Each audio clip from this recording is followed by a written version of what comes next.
You've been working on yourself for years, reading, reflecting, journaling, analyzing your habits, your wounds, your triggers.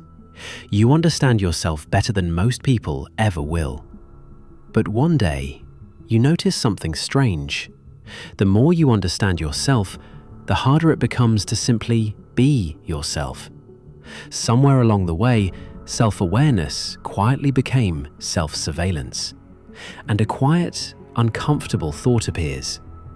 I've never been more confused about who I am. The more you look inward, the less certain you become. This isn't because self-awareness is bad, it's because every strength has a shadow. And this is the dark side of knowing yourself too well. There is an old parable about a centipede. It moved through the world with effortless grace, 100 legs in perfect rhythm, never once thinking about how it walked. Until one day, another animal stopped and asked, "How do you manage all those legs? Which one moves first?" For the first time in its life, the centipede stopped and thought about it. It never walked properly again. This is known as the centipede's dilemma. It describes what happens when conscious analysis interrupts something that only works when left alone. Athletes call it choking. Musicians call it getting inside your own head. Psychologists call it metacognitive interference, when the observer begins disrupting what it's observing. And for people obsessed with self-improvement, it sounds like this. Why did I react like that? What does this say about me? Am I genuinely feeling this, or just performing it? The problem isn't asking these questions. The problem is never stopping. Reflection helps. Rumination disguises itself as reflection. The two can feel almost identical, but one moves you forward. The other keeps you standing in front of the mirror forever. Research has found something surprising. People who spend the most time examining themselves don't consistently report greater happiness or clarity. In many cases, the opposite happens.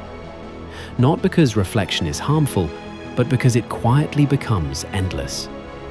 Every feeling gets analyzed before it's experienced. Every conversation gets replayed after it's over. Every decision gets questioned before it's even made. Eventually, you stop living your life and start watching yourself live it.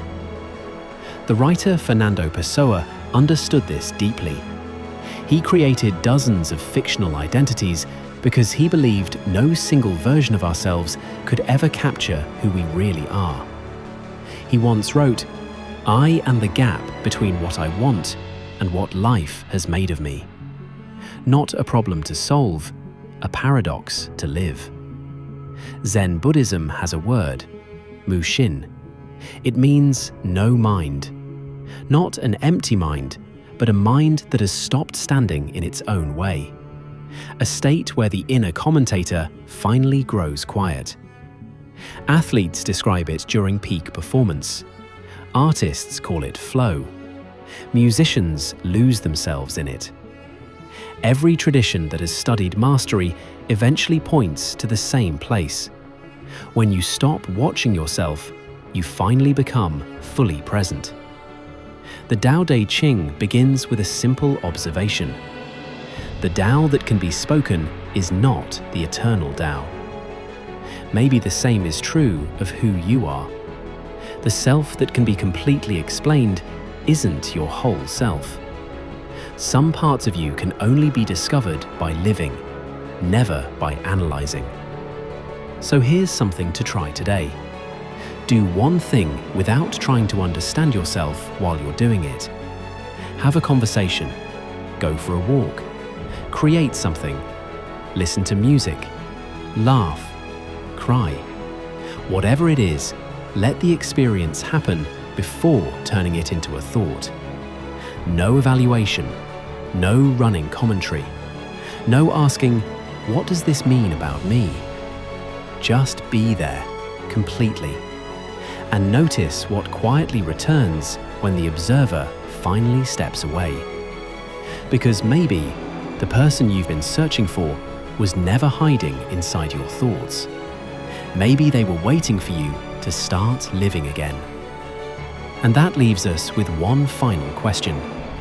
Who are you when you stop watching yourself?